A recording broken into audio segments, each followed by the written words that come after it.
Training नहीं है, सिखाने की बात भी नहीं है। एक राजनीतिक दल होने के नाते ये कांग्रेस पार्टी का दायित्व है कि जनमत को लूटा नहीं जाना चाहिए। तो जो मध्य प्रदेश की जनता ने 17 तारीख को ईवीएम में और पोस्टल बैलेट से हमारे कर्मचारी भाइयों ने अपना मत का उपयोग किया है, अपने सबसे बड़े संवैधानिक अधिकार का उपयोग किया है, वो अखंड रहे, अक्षुण्ण रहे, ये हमारी जिम्मेदारी है। और उसके लिए चर्चाएं हो रही है, सलाह की जा रही है कि किसी भी प्रकार कुछ भ्रष्ट अधिकारियों के साथ मिलकर भाजपा गड़बड़ियां नहीं कर पाए। बात आशंका नहीं, उनका तो पूरा इतिहास उठाकर देख लीजिए आप, गड़बड़ियों से तो भरा हुआ है। कितनी इनकी चुनी हुई सरकारें मध्य प्रदेश में और पूरे भारत देश में चल रही है। सब लोकतंत्र की हत्या कर, खरीद फरोख्त कर, गुंडागर्दी के दम पर कुछ सरकारी एजेंसियों को दुरुपयोग करके इनकी सरकारें चल रही हैं। अब ये खत्म होने वाला है, ये मध्य प्रदेश में चलेगा।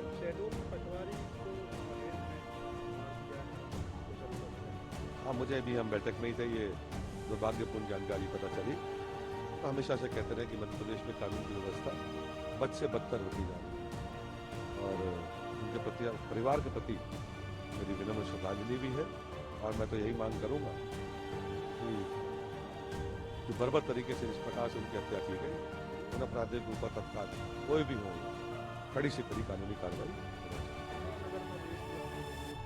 उसके बाद सतना में हमने देखा बीजेपी लीडर पे ही भ्रष्टाचार का आरोप लगा था, नाबालिग।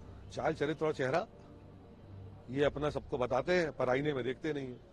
भारतीय जनता पार्टी पूरी तरह से मदमस्त हाथियों की फौज है, जिनको किसी की परवाह नहीं है। ठीक है, लूट, भ्रष्टाचार, अत्याचार इनकी पहचान बन चुका है और इसी के खिलाफ मध्य प्रदेश की जनता ने अपना फैसला दिया, जो 3 तारीख को आपको दिखेगा।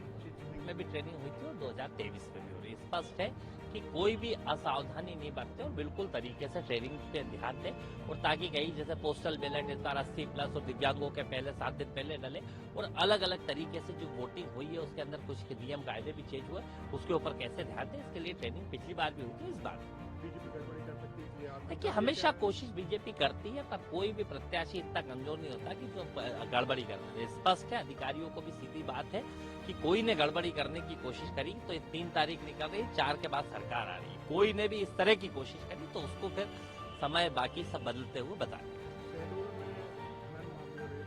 देखिए मध्य प्रदेश में माफिया तंत्र की सरकार चल रही है। जो भारतीय जनता पार्टी की सरकार नहीं, माफिया तंत्र की सरकार है। कांग्रेस की सरकार जनता ने बनाई थी, माफिया के पैसों से खरीद के इन्होंने इनकी सरकार बना ली, और वही चाहे खनन माफिया हो, चाहे शराब माफिया हो, चाहे कहीं ना कहीं अलग अलग तरीके का रेत के अंदर जो ठेके दिए थे उनमें 200 करोड़ की कमी कर दी। मतलब उसी दौरान जो ठेके हो चुके थे उन्हें निरस्त करके फिर 200 करोड़ कम में दे दिया। तो ये जो माफिया तंत्र काम कर रहा है, जिसने विधायक खरीदी के लिए पैसे लगाए थे वो उगाने की कोशिश करा। अभी सरकार 3 तारीख तक बची, अभी 2000 करोड़ का कर्ज सरकार फिर ले रही है आज, और ताकि माफिया तंत्र को देख के कहीं ना कहीं पैसे निकालने पर स्पष्ट है कि अधिकारी भी ध्यान रखें, ये माफिया तंत्र भी ध्यान रखें, सरकार आएगी और माफिया के खिलाफ जो अभियान पहले चला था फिर चलेगा।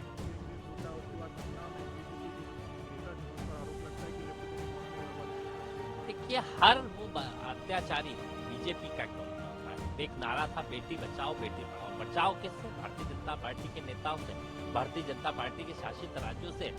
रोज रेप हो रहे हैं, गृह मंत्री गायब है, कहीं ना कहीं पूरे मध्य प्रदेश के अंदर शासन गायब है, सरकार गायब है, और सिर्फ कर्जे के लिए इनको कैबिनेट बिठाने की फुर्सत है। और बाकी इनके नेताओं को ये देखने की जरूरत है, 3 तारीख तक तो आप हो सत्ता में, कर्जे के लिए तो आप बैठ रहे हो, आज कर्जा ले रहे हो 3 तारीख को, जबकि आपको मालूम है कि आपकी सरकार जाने वाली है, उसके बाद भी कर्जा ले रहे हो।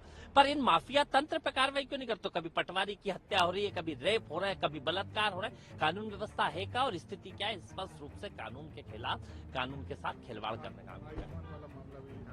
देखिए हमने पहले भी कहा था 50% कमीशन की सरकार, लोगों की बीमारियों के पैसे खाने वाले लोग, उन कैंसर पीड़ितों के पैसे खाने वाले लोग, उनके नाम पे लूट करने वाले लोग, माफिया तंत्र की सरकार को जनता ने नेस्ता नाबूद कर दिया और अभी से सलाखों के पीछे जाने लगे। और जैसे ही सरकार आएगी सारा माफिया तंत्र जिसने लूट करी है मध्य प्रदेश में जनता की गाड़ी कमाई की, वो सारे लोग जेल के अंदर रहेंगे।